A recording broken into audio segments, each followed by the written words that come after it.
Yeah, crash course. So I'll try to run through like the basic principles as I see them. And again, this is my personal philosophy, what I've come to with training and with nutrition.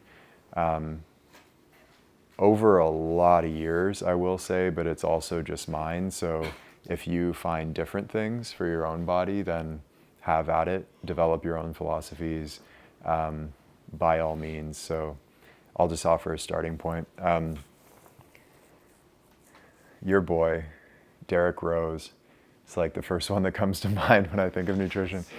Yeah, there's this Derek Rose like fan-made documentary on YouTube I watched years ago, and I never forgot this because it was following him through like his MVP run, and the Bulls are like on this amazing run, and the cameras are walking through his house, and he shows his Skittles machine, and he's just got this like big ass candy machine. This guy was just snacking on candy like all day long, and they got into the playoffs and he tore his ACL, and he had a lot of trouble recovering from that.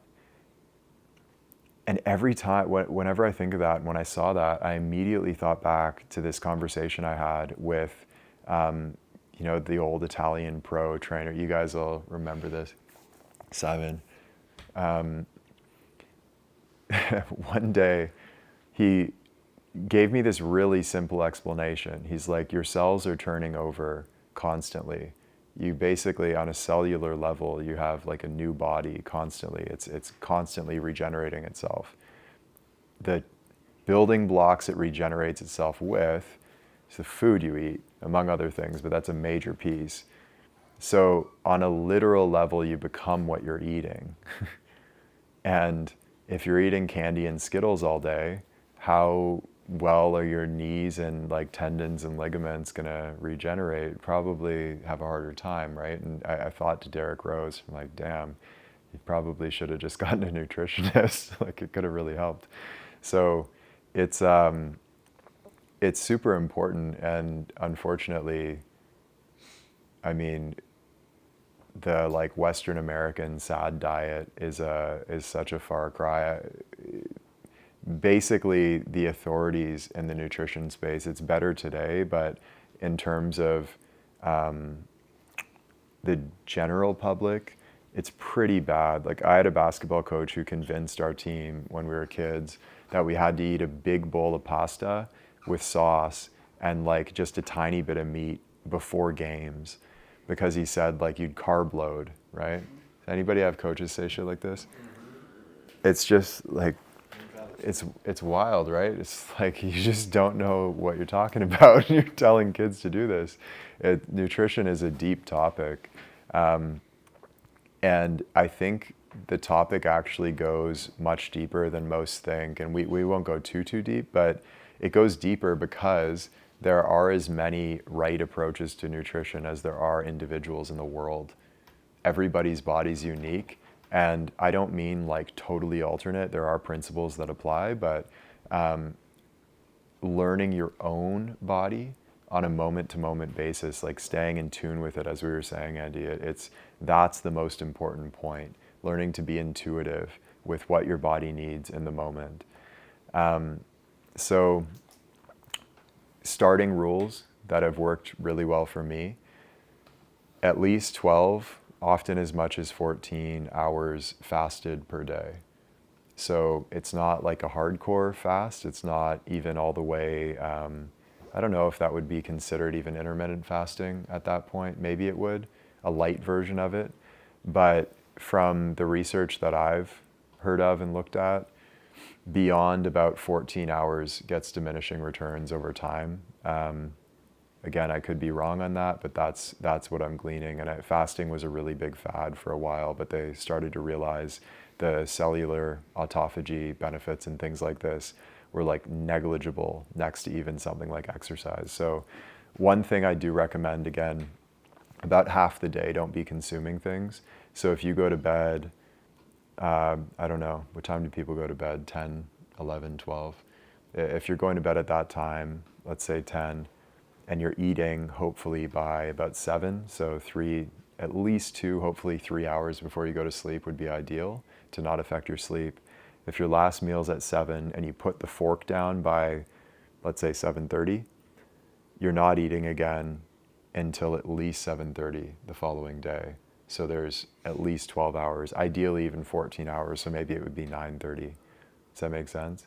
That's going to give your digestion a chance to just fully process, hopefully, in some cases. Yeah. When you said more is like bad, not bad, but like negative results? More than 48 hours? No, not necessarily. Just in general, 12 to 14 is 12 to 14 is good in most cases for most people. And you can see how you feel, right? Like close the eating window down to even 6 hours or 8 hours and see how you feel. For me, I get too skinny, but others may like really feel great on that. I've heard even like 1 meal a day. I tried that for a while, it just wasn't enough. And then I'd have to eat like a ton of food and then I'd go to bed with like bloated stomach and it just didn't work. But others have had really good results. So again, learn your body, but in most cases, for most people, 12 to 14 is about right. The only thing you want to avoid is like a snack before bed and then you're eating breakfast right when you wake up. And then the, fasting window is like 8 hours. That's not ideal. That's what you want to definitely stay away from. Make sense? Soon as you wake up, we all do this, but warm water with either Celtic sea salt or electrolytes, ideally not cold water. The way that I do it is half cold water in this bottle and half hot water. And it comes out to like just above warm. It's like maybe even a tiny bit hot, but not quite. And I drink that within the first like 15 minutes of waking up. And then I put a little bit of Celtic sea salt just for minerals, but I've been using here like a form of electrolytes instead. Either one works. Lemon in that water is optional. A little bit of apple cider vinegar in that water is optional. Play with those, see how they feel. If you're having digestive stuff, that can help kind of kickstart digestion. It can also wake you up a little bit. That could be useful. But again, it's not like having a coffee. It's just a sort of gentle,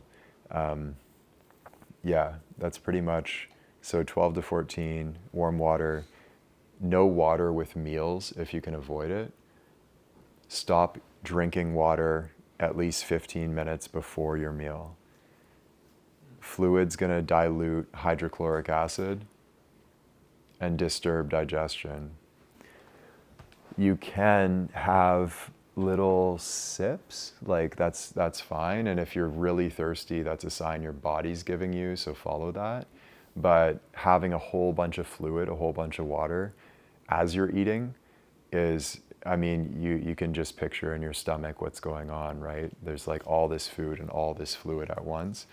It's not optimal for digestion, so about 15 minutes before is the general recommendation. The warm water with lemon and Celtic sea salt, do we have to do it immediately after we wake up, or can we just do it after practice? I would do it before practice for sure, 100%. What? Just go pee before. Yeah, because your brain gets dehydrated overnight. Your whole body gets dehydrated, so absolutely drink water before practice. If it's too much water, then just a cup even. But so it doesn't have to be 1 liter. No, it doesn't have to be a liter. For me, I think this is like 750, something like that. That's what I do. It could be 500 mils. Just see what works, but like get some water for sure. Yeah. So far, so good. Yeah. What are your opinions on? I think it's called I don't know if this is a mineral, but like I don't even know how to say it. Shilajit. Shilajit? Shilajit? Shilajit? It's gross. Super gross. Have you tried it? No. Yeah, it was so gross I'm pretty good with like stuff that doesn't taste good, but that was over the line for me. I don't know, maybe for others it's not, just my personal taste. I was like, whoa, I can't do that. And it just made me feel a little weird. I know others have, it's really concentrated minerals, right? essentially. Yeah, it's super, super, super concentrated. So if you want a diluted taste, I can give you it before dinner. I have trace minerals, which is a concentrated form of minerals, but it's not nearly as concentrated as Shilajit. And if you have a little bit of these trace minerals, you'll be like, ugh. And Shilajit is like that times 10. Okay. Yeah, it's hectic. You could try it though. Yeah, some people like it. They might have even like capsules or something. I don't know. I don't know if that would disturb the delivery mechanism or what. I believe they have capsules. Okay. Yeah, we can talk about supplements at the end if you want. Yeah, you want to? So, final starting rule, single ingredient foods most of the time. Chicken, single ingredient food. Again, not single ingredient meals, but single ingredient foods that compose the meal. So that meal that Sean just made, each of those vegetables was one ingredient, chicken, one ingredient, rice, one ingredient. You see, it wasn't like pasta or bread, for example, which is a blend of ingredients. Not that you can't have those. I actually personally do from time to time. I like it, but I get it from a really good source. So like, one of my favorite meals recently back home has been a quinoa penne pasta. So the ingredients are really, it's like quinoa and rice, I think, that they made the pasta out of, and that's it. And then Primal Kitchen marinara sauce and ground turkey. And it's so good. Like, this is like an Adam Folker meal, actually. That's so good. So the pasta is not single ingredient, but it's simple. It's close enough for me, and I'll have it maybe once a week. I'll still have some like gluten-free bread as well from time to time. That's fine. Most of the time though, single ingredient, ideally organic if you can, especially fruits and vegetables with a thin skin. You want to make sure those are organic. Coffee for sure organic, free range, all of that. If you're eating beef, grass-fed, just make sure that you're eating foods that themselves are healthy. Yeah, like healthy animals, vegetables and fruits that aren't rotten, that aren't sprayed with pesticides, that actually have some like life in them. Because again, you're like becoming what you eat. Cool. As far as what not to eat, which is equally as, or maybe even more important than what you do eat. Biggest one is pork. I've said this so many times, I know everybody here knows. Does anybody still eat pork? Every once in a while. Slip up. Yeah. Folded. Scared. I thought people would just be scared to tell me. Yeah, yeah. Like 9 months strong, and then Oh yeah. Yeah. Probably like less than 15, but definitely. That's not bad. You know. Yeah. Yeah, and again, pork is a weird one for me because I've never heard a quote-unquote scientific explanation for this. But I know, you know, throughout pretty much every spiritual tradition, even religious traditions, they speak about no pork. And I always thought that was just like nonsense. And then my South American teacher said something. He's like, pigs steal your medicine. That's what he told me. It's like, okay, well, that's scientific. But I've told this story many times about how I had this like miraculous retreat and then had this business breakfast a day later. It was full of creative energy, felt so good. Or actually, sorry, it was a week later. Went to this business breakfast and ate bacon. And within an hour, all that energy was gone and never came back. It was like, it was such a, I don't know, it was like making 100K and then accidentally setting it on fire. It's like, shit. It really sucked. So I haven't eaten it since. That was 2017, I believe. And that's been true for a lot of people that I know. Pork is just a huge no-go. And tilapia is another one. Tilapia is another one. Tilapia, if you ask Sean about tilapia, you'll get him going. You'll get him going. I believe they actually feed factory farm tilapia. They feed it pig feces. yeah, if you want to get freaked out, like start digging into tilapia farming. Absolutely do not eat tilapia, my God. Dairy, limit dairy if you can. There are certain forms of dairy that are a little bit better, like grass-fed butter if you want. Raw cow's milk, raw organic grass-fed cow's milk is not too bad. I would only use that, and cream as well, of course. I would only use that maybe in your coffee, the butter in, as a either condiment or like cooking with it. Otherwise, I wouldn't go like drinking glasses of milk and eating tons of cheese and stuff like that, or at the very least, just limit it. It has a sort of like, my experience of it anyway, and this is the most practitioners I know, it has this sort of congealing effect energetically. So energy just doesn't move as smooth. It creates a lot of mucus for a lot of people. It's an allergen for a lot of people. And it's just not necessary. I know like my parents, maybe yours, told me they were terrified when I said I was gonna stop drinking milk. They were so scared. They were just like, how are you gonna get, your bones are gonna degenerate. I just got healthier. Turned out okay. What about Yeah. Greek yogurt? Because doesn't something about the fermenting process like limit the lactose in it or something like that?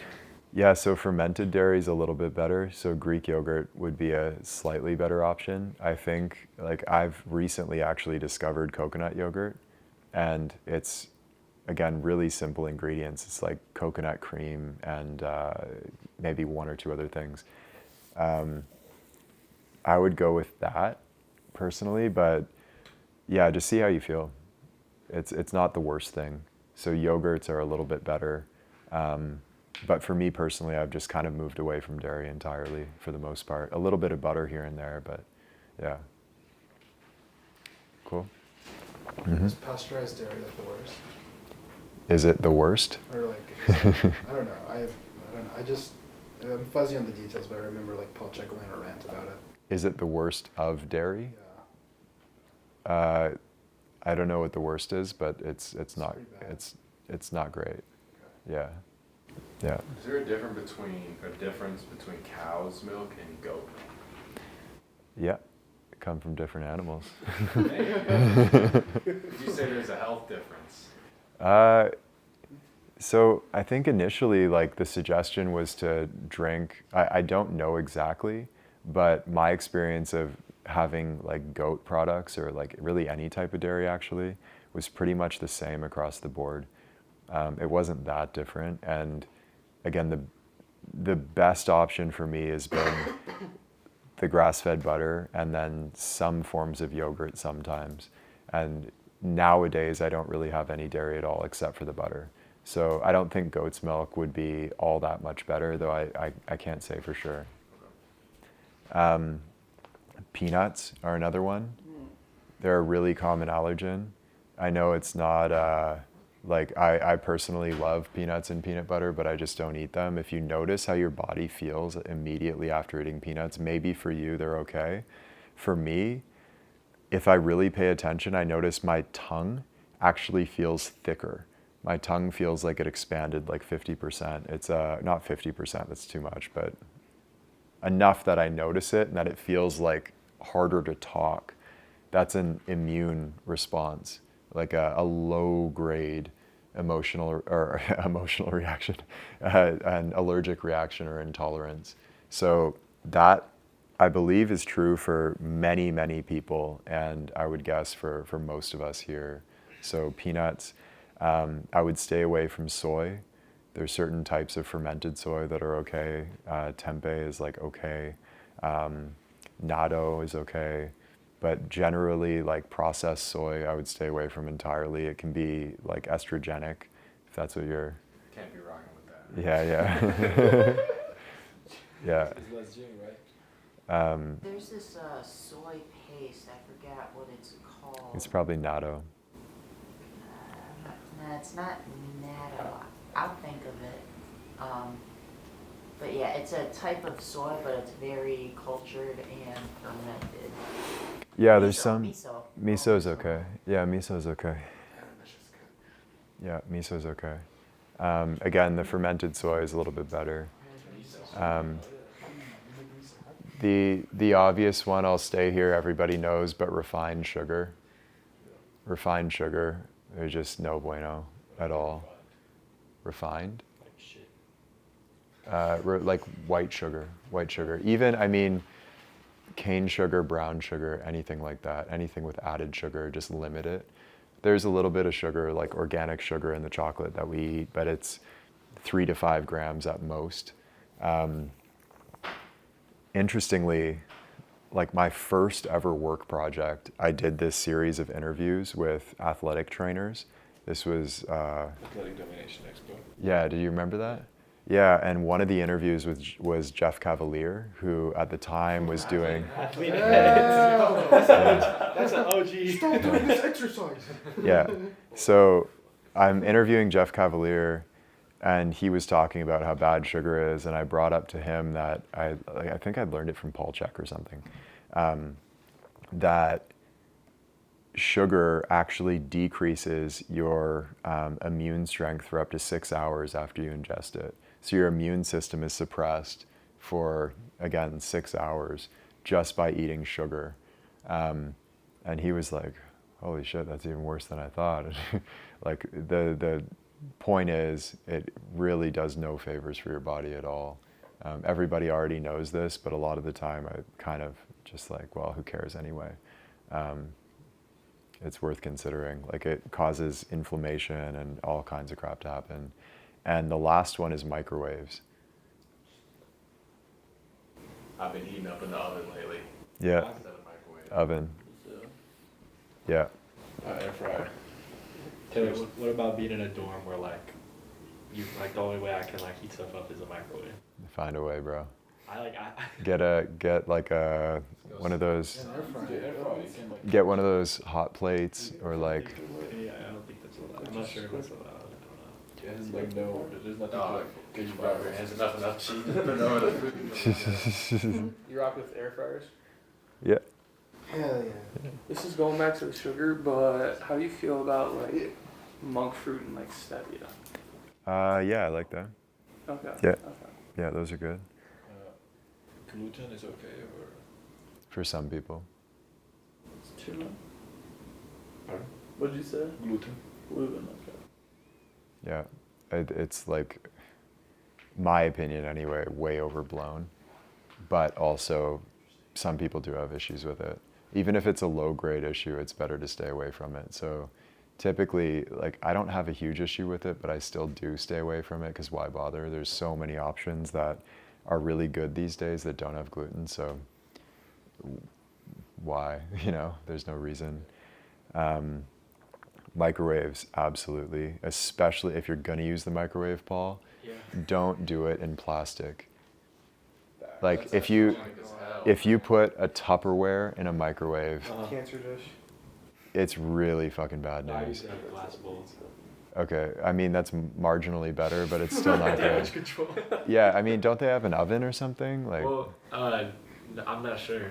I mean, I know like just in my room, like if I'm like heating something up, like it probably have to be microwave. there's got to be an oven or Is it really a like stove that? top or. Even now I use microwave a lot. Yeah, I would not. Yeah, Dream, bro. yeah. What is the problem with microwaves? Is it the EMFs? Does it just like nuke your food basically? Hey, you could say that. Like it nukes the cellular structure of the food, the actual fat, protein, and carbohydrate molecules. It dramatically impacts the structural integrity. Yeah, it's just no good. We good on those? I have 2 questions. One is a quick one. What are your thoughts on like Instapats That's great. and the second one is probably more of an active mind with me to use, so I'll hold off on that one. Okay.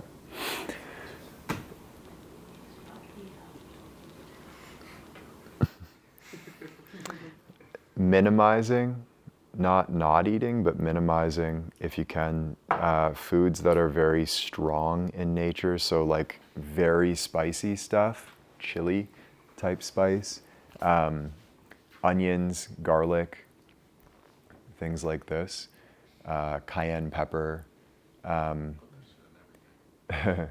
Some people like really, really love it. And if you really love it, you can take that as a sign that your body's more tolerant to it. Our tastes are intelligent.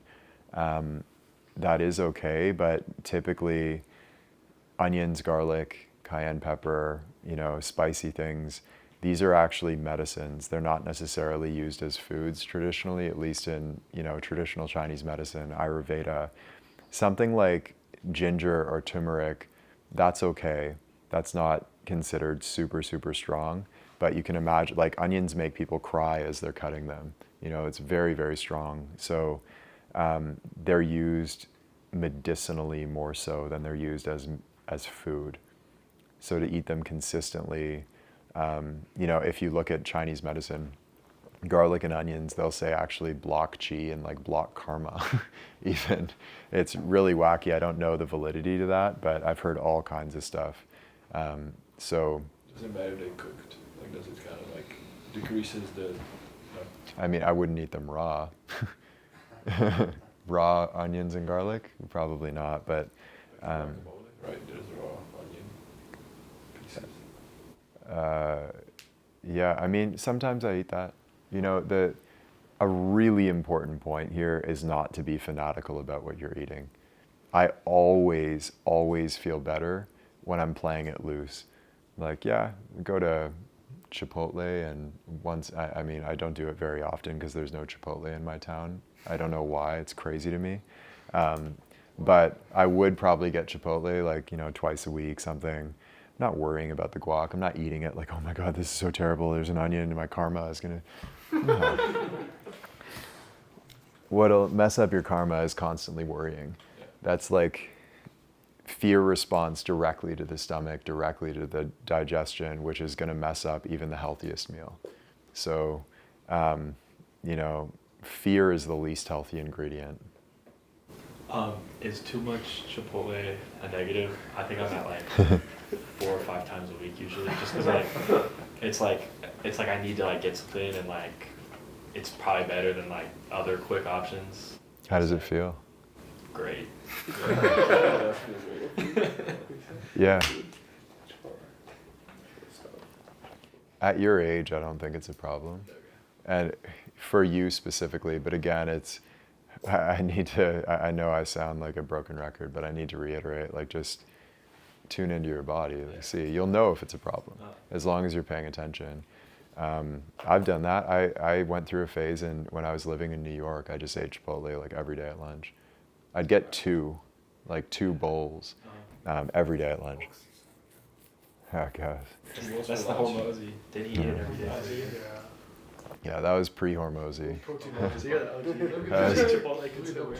That was like 2014 or something. What's that? How, if onions, garlic, and cayenne pepper should be limited because they're more of a medicine, when do you use them as a medicine? Like when you're sick? They can be used really well when you're sick. That gets a little bit complex. It can be used for digestive issues in some cases. Garlic can help, but only certain digestive issues. And then onions, for example, are good for lung issues, among other things. So yeah, it's kind of a complicated topic. That's like a whole other, not even a retreat session, but a retreat probably. Medicine is a very nuanced thing. Oh boy, Mace? Thoughts on vegetable oils? Vegetables meaning like olive oil or canola oil and Like stuff like canola, seed oils, kind of. that. Yeah, I wouldn't mess with that. That started to get pretty popular lately. Yeah, Seen that stuff too. Red 42. Yeah, Red 40. What's getting popular? Vegetable oils being bad. Is that just getting popular now? Yeah, I thought that it's was common knowledge. It's just like finally blew up though. Canola. Like mainstream, like, mostly canola oil, seed oils, stuff like that. Oh man, Paul Chek is such an OG. It's like in How to Eat, Move, and Be Healthy since like whenever he wrote that thing, 1990 or something. He called it con oil. Yeah, don't eat it. And if you're cooking, cook with oils that have a high smoke point, so not olive oil.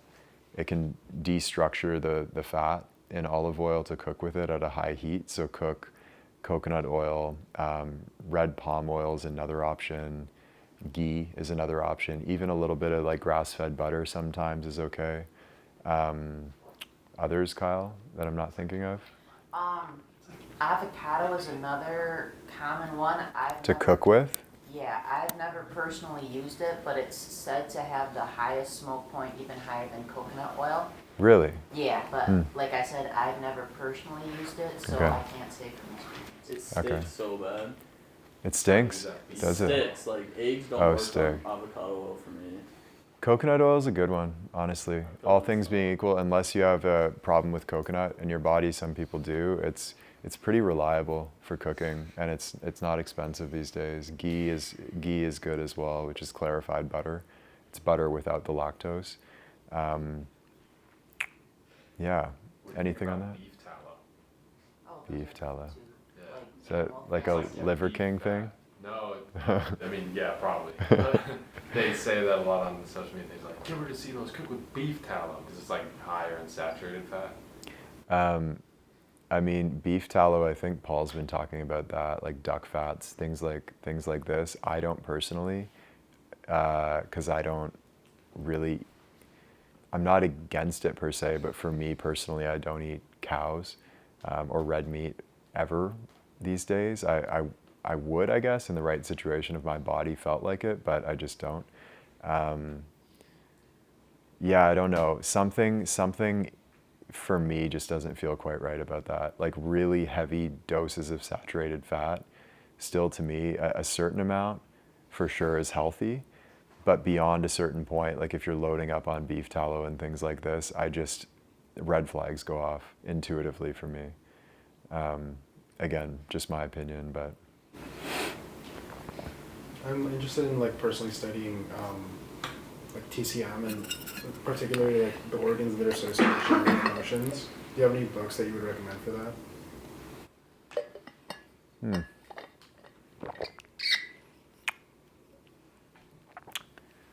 Rather than books, I would just Google it.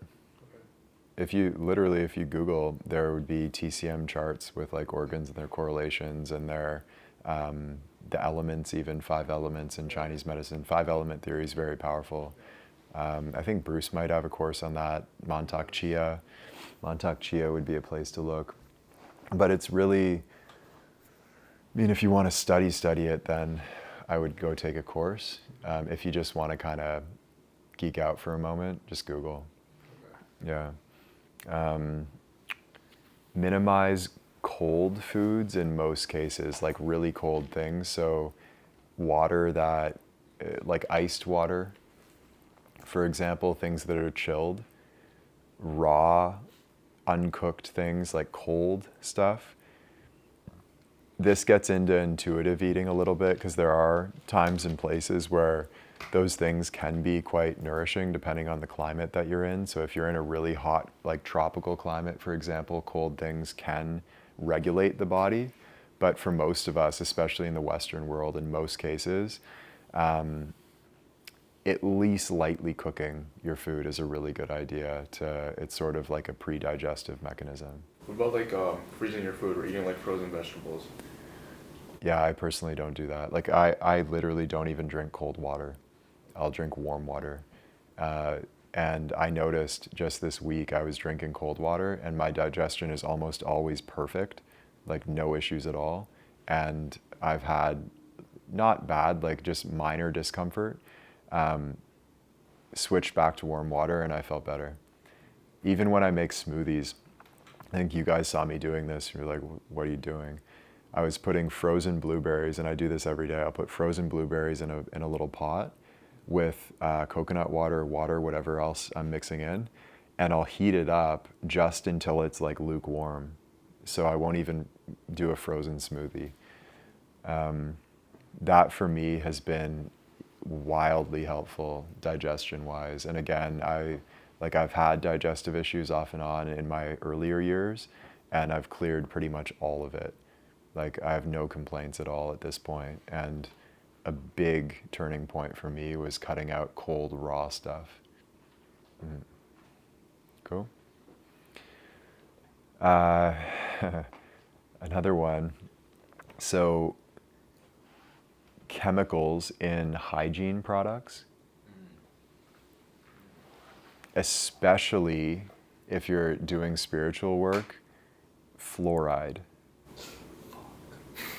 Gotta get that non-fluoridated toothpaste. Dude, Connie's I had like a feeling that like I shouldn't get it, and then I just was like, all right.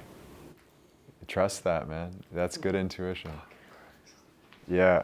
No, especially fluoride. They're finding, I mean, this touches into like fuzzy science, and I don't love doing that, but I will say it is my strong opinion that fluoride actually, fluoride, how should I put it? I'll just say it blocks the pineal gland and what's called the third eye. I don't want to get too fancy with that. That's one thing the spiritual YouTubers been right about. Yeah. Those dudes. I've been seeing that since like early high school. They were like, look, man, your third eye right here, stop using fluoride. They're like, it's blocking your third eye. I mean, most people's third eye is totally blocked anyway, but it's the fluoride's certainly not helping. Chemicals in your shampoo and your soap. Dr. Bronner's is a really good company for soap. Jason does good toothpaste I use.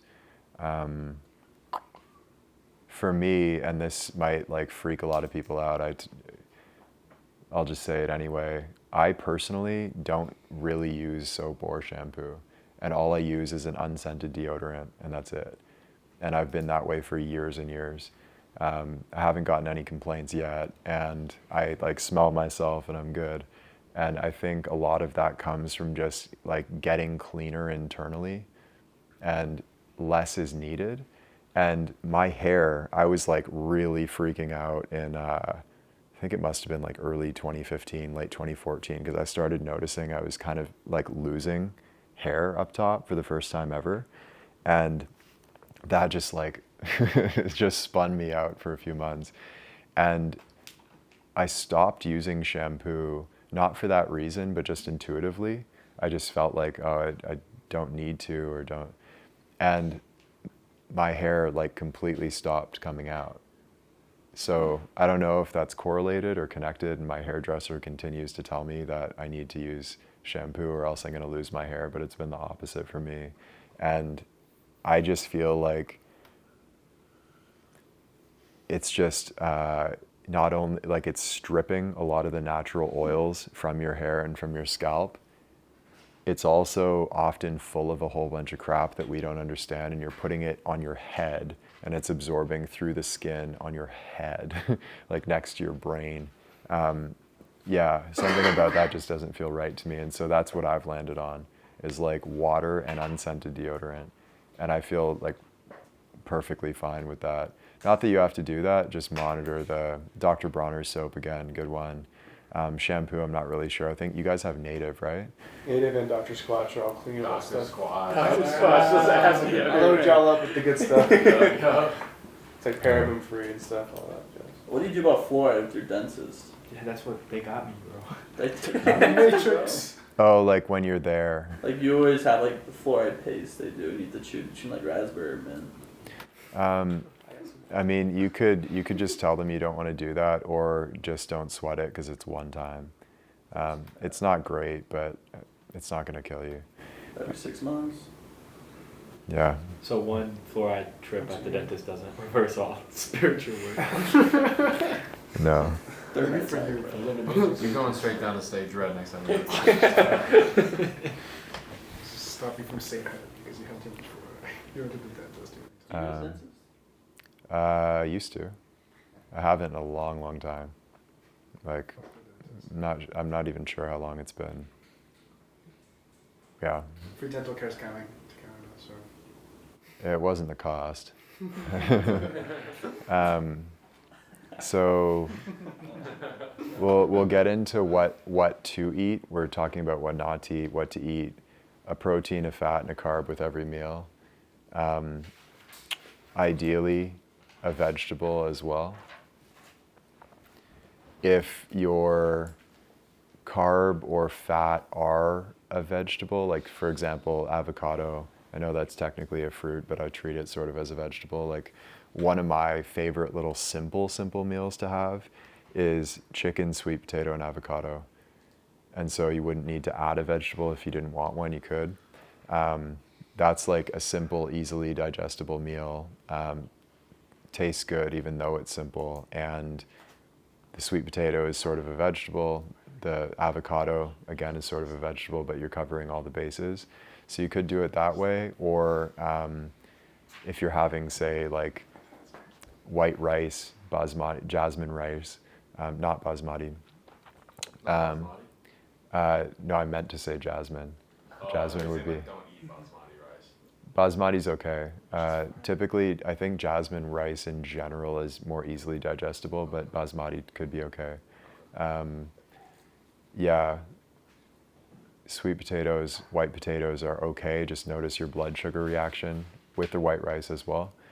On the carbohydrate side, like quinoa could be okay. Others, Kyle? So let's see, you said sweet potato, winter squash is a very good one, oats are a very good one. Just keep in mind, like oats, just notice your body reaction to that. And also if you like have sprouted rice or sprouted oats, that helps with your digestion as well, by breaking down a lot of the fibers, as well as in beans. Sprouted beans and sprouted lentils are good. There are other grains that are good for people. Corn is another good one for most people. Buckwheat is good as well. Buckwheat is like actually my favorite grain personally. It's a cereal grain. It's not it's not a wheat actually, but if you soak it overnight and then do it in an Instant Pot, you can mix it with like blueberries, walnuts, stuff like this. It's like a porridge sort of thing. So buckwheat could work.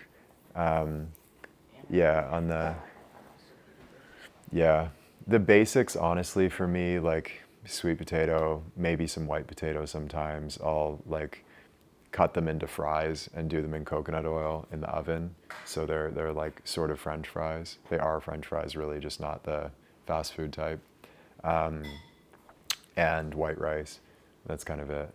This is going to be controversial, but I'm trying to take the yellow perspective here. I've been seeing stuff on social media, okay? And it's not only like the Liver King heads, right? It's people who seem more vegetables are... Yeah. Yeah. The vegetables are bad. And I've seen stuff specifically saying that, like, for example, some vegetables are very high in oxalates, which have been linked to like creating kidney stones because they like calcify calcium in your body or something. And then other ones are high in phytic acid, which I forget what they say about that, but is bad in some way. Yeah, they call them anti-nutrients. Yeah. And so they claim that we can't break them down, and so fruits and vegetables are just like basically useless and like cause an fruits, immune like response. vegetables, They like, They like fruits. this is like carnivore MD. Yeah. Have you ever followed the carnivore diet or like spoken to people that follow the carnivore diet? You've done it, or you've... Our dad did it for once, for like 6 months. How did he feel? High blood pressure after 6 months, and I had to quit. He lost a ton of weight though. But So for people with Crohn's disease, that's really effective. Like Jordan Peterson falls into that camp. It's a treatment. It's not a lifestyle, in my opinion. It's maybe a lifestyle for a small percentage of the population. Like they might be able to thrive on that, but I don't know how big that population is. And really, really beware of any extremist view in anything. That's a big red flag, because most of the time it's somebody trying to get popular. Or it's somebody that's just polarized and emotionally reactive for their own reasons. Like if you look at Carnivore MD, look in his eyes. Like look in that guy's eyes on video. Just do that and see. I'm not saying I believe in No, it. I get that. Yeah, yeah. The perspective, trying to Yeah. Yeah. So, yeah, I mean, assuming everybody here is down for like eating semi-normal, like vegetables, fruits are okay. Maybe limit the fruits or notice how your insulin, blood sugar responds to it. Any questions so far? Yeah. I have a question I've been thinking about. is like dealing with like difficult emotion related to like appetite. Could be. I've noticed like when difficult emotion comes up in my diaphragm, I'll usually eat like 3 meals a day, like 2 protein shakes. I'll be like 9 o'clock at night and I'll realize I've eaten like 1 small meal. And I feel like the need, now I gotta like play catch up or like, eat when I'm like, I can't even like eat. So like, I don't know, like that's the best way. Cause then I feel like kind of malnourished if I like don't. But I'm also like, just can't like eat. So it's kind of interesting. Yeah, I mean, don't fight against nature. Like, don't force feed yourself at any point, and also don't starve yourself. So when you naturally become, I'm not saying only eat when you're hungry, but eat when you come to a natural point of emptiness and you feel like eating. And emotions can really throw that off, and it's good to continue eating what you can and remind yourself to, but don't force feed by any means. Don't try to stick to a rigid schedule if your body's giving you a different signal. If there's a lot of emotional turmoil, like your energy is being allocated elsewhere other than digestion. Yeah. So as far as proteins go, white meat, chicken, turkey, there are others, but they're more rare. Chicken, turkey, I like duck eggs from time to time. I think they're typically better than chicken eggs for most people in terms of like immune response, allergic reaction, not allergic reaction, but intolerance.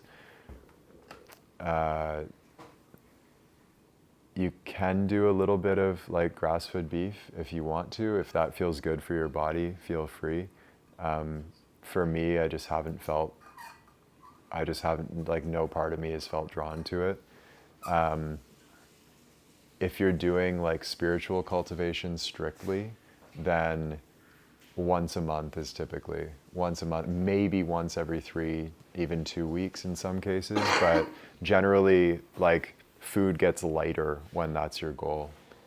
So chicken, some fish, white fish, salmon, things like this, trout. Do you use spiritual cultivation if you have too much of it? What does it do? Like, why the restriction of it once a month? It's just much heavier energy, and it's also blood energy. It gets a little bit more complicated than I want to go into here. But yeah, it's a weighty, heavier energy. In some cases for spiritual cultivation, like if you're building constitutional Jing and you're really deficient, red meat can help fortify that, but it's not like red meat every day. It's more red meat as a medicine. Lamb is another one. Lamb in Chinese medicine is used as a tonic, so that can fortify the body, but again, it's heavier. It's more like a medicinal food. I'm not saying it's a medicinal food, but it's like that. Yeah. What about raw fish and like sushi and stuff like that? I personally don't. Yeah, I don't. Are we clear on like what to eat, what not to eat, pretty much? Any other questions? Just have a question for me. I got like 1 crock pot chicken, sweet potato, and carrots down, and then like I eat that for lunch, and then it's like, all right, dinner I can maybe like ground turkey something. I kind of just get bored, so I'm like, all right, I need some variety. I don't have the Sean skills yet. Go to the 4-day athlete meal plan on Fellowship Fitness LLC. Give you a free meal plan for 4 days and get you on my email list. And it teaches you exactly what to do and how to make it nice and easy that a 5th grader can do it. Yeah. Bam. Colton's in like 3rd or 4th grade though. So, any advice? Yeah, just cook more variety. You want variety, right? Yeah, I mean like, yeah, more variety. Yeah, cook more variety. Like, what's your lunch and then dinner? So for dinner, typically it's like fish or chicken, or maybe that ground turkey and pasta with either sweet potato, white potato, sometimes white rice. And then usually it's like mushrooms and peppers, or maybe asparagus or spinach or cooked spinach, something like that. All of it's cooked again. Usually avocado as well with it for a fat source. I cook the fish and the meat, if I have it, in coconut oil typically. So it rotates between those things and mixes and matches between those things. Sometimes it's duck eggs as well. I'll get once in a while, like, I can't remember the brand name, but there's a relatively healthy gluten-free pancake mix that's really good. Oh, is it So the one that has like paleo on it? There's like Yeah. a person. I think I know what you're talking it's maybe like Bob's Paleo. I know what you're talking about. Yeah. about. I used to make Kodak or Kodiak. No, not quite. You seen those? I have I think seen the one is gluten in it. That's it. I think so. Yeah, well, there's a healthier pancake mix that would be a good variety, like once, twice a week. And I'll do pancakes with, I'll put frozen berries, mixed berries in the oven, so they warm up and they become like I don't know, like warm berries. And I'll do those on top of the pancakes with coconut yogurt and duck eggs scrambled on the side. So that's like kind of a variety meal. The quinoa penne with ground turkey and the Paleo Kitchen marinara sauce, really good. It's a quinoa what? Quinoa penne pasta.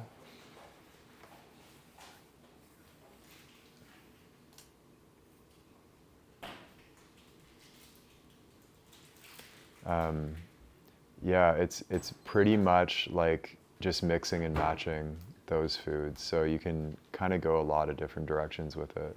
And I would honestly just get creative with it and experiment, and then find the few meals that you really like. Is there like a specific type of meal you need instruction on, or like ideas on? No, I don't think so. I used to get HelloFresh, so it taught me a good amount. Yeah, Okay, so yeah. I think you should be able to make it all. You guys have like aubergine and what's it called, vessel, stuff like this. Like, yeah, I would be ordering from that all the time. I'd probably order like once a day personally, for lunch at least. Yeah, I'd be doing that. That's how I'd get lunch.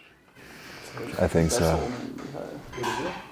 You know, some Chipotle. What? Aubergine? Have you had Cafe Rio? Don't know. That would not be prudent. Sweet potato, I would say. Sweet pork. Cafe Ria? It's like, Yeah, it's that like other night when we were there. Have you had it? Yeah, me and Ryan and Dan Good got fuck, it. what is That's here, there. Or sweet pork is What Oh, is yeah, that? sweet pork. wait, sweet pork? This is pre-enlightened me. Breakfast or something. Pre-turquoise. Nah, this is recent. Really messed up. I did bad.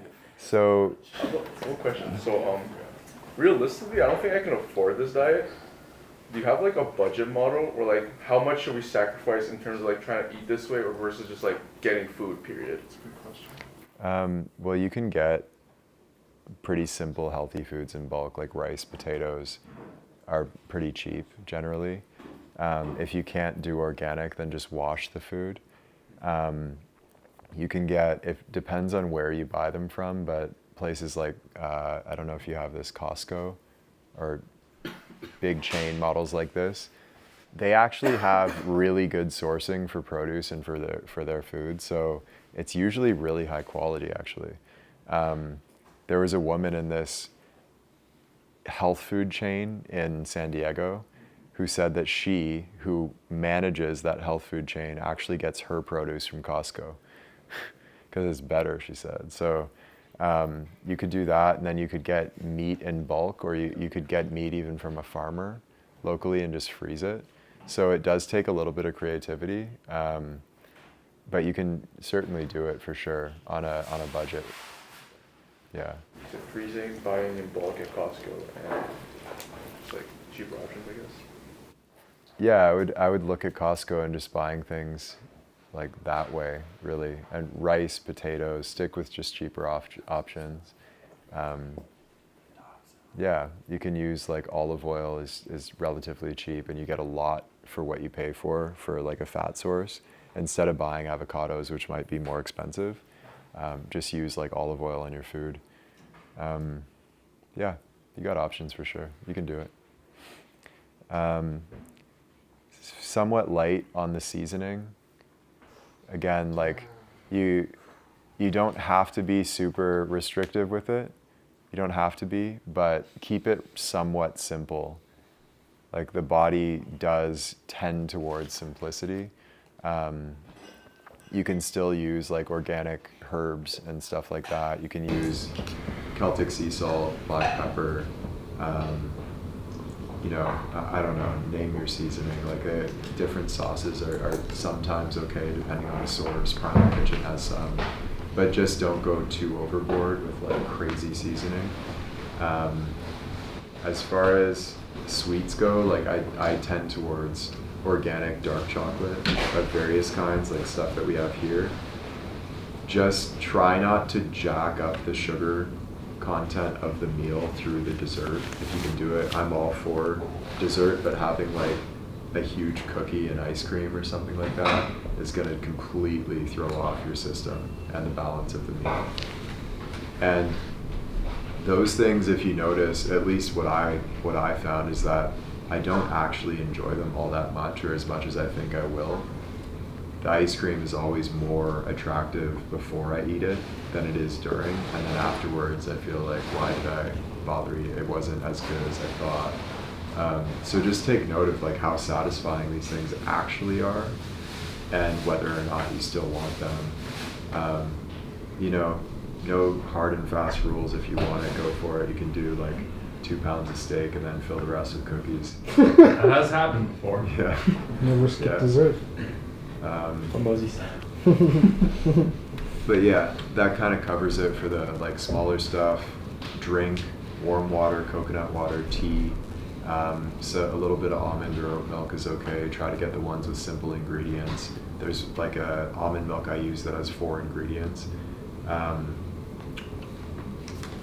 1 coffee a day typically is okay. More than 1 coffee tends to, at least for me and I think for most, dries out the internal. Coffee's very like heating and drying, so it can be dehydrating, but also for your adrenal system as well, and many other reasons. Digestive system, 1 is typically about the amount I would suggest. Cool. Does coffee actually stunt your growth? What kind of growth? Spiral growth? Spiral growth, height growth. That's what my mom says. Tall enough. And gin growth? Gin growth, that's yeah. It's It fucks with your sleep and your like pubescent. I will say as well, how you eat. Like in Ayurvedic medicine, which is an old tradition from India, they actually talk about how you eat being even as important or more important than what you eat. I don't know if that's necessarily true, but it's certainly important. And how you eat is basically in a stable, calm state, emotionally centered, not really fired up in charge, not in a rush. Actually sit down, like appreciate the meal, and eat slow and chew thoroughly. You know, there's this like old kind of cliche saying, chew your water, drink your food. Has anybody heard that? So I've heard it so many times. It sounds kind of corny to me, but true. Like if I'm having a smoothie, I'll actually like sort of pre-digest it with my, like I'm like biting down on it, mixing it around in my mouth. Same thing with water, even I'm not just chugging it down.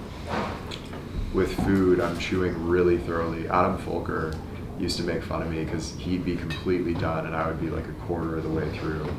And, you know, I just really don't think eating that fast is a good idea for digestion and other reasons as well.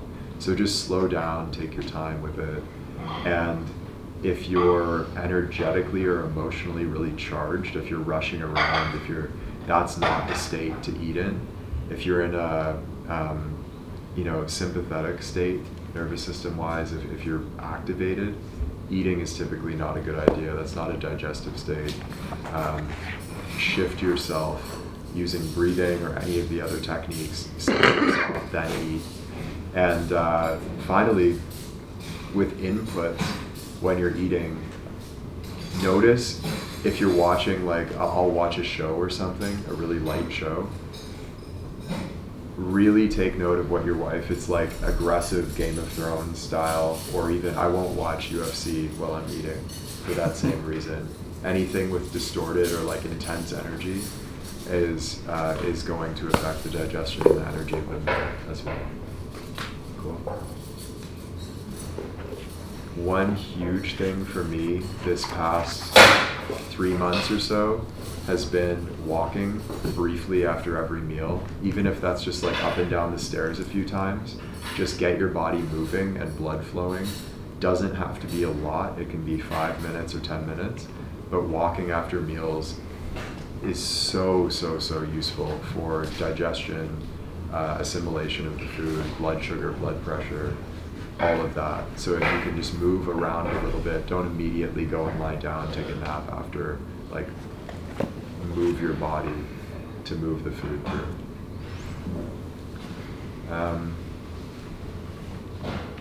I think we're getting to a point energy-wise that we should start training, but do people have questions? Yeah? Yeah, I wanted to ask about the royal jelly. So you're taking it. What is it Oh, called? royal jelly. How- Gene booster. Yeah, I always thought it was a I gym don't booster. take royal jelly. Sorry? I don't take royal jelly. That thing that you had last year, it was like a. There's a honey I take that has royal jelly in it. I just really like the honey. Oh. And it has other things in it as well. Yeah, I won't get too far into it. It's just really good honey. Final thing I'll say, again, reiterating, there's as many correct ways to eat as there are individuals in the world. And you could even extrapolate that out. There are as many correct ways to eat as there are individuals in the world and meals that they eat. So the optimal way of eating is accessed intuitively by noticing your body and your body's desire, your body's desire, not psychological, like thought desire, but like what does your body want to eat? Noticing how it feels as you're eating and noticing afterwards how you feel from that meal. Was the energy sustained? Was it a spike and a crash? Take note of this stuff. Again, become a student of your body. And there's just so much to gain from listening. It's never going to be wrong. Our mind's wrong constantly, but the intelligence of the body is not. And yeah, there are some more advanced points, but I don't want to keep on going and going.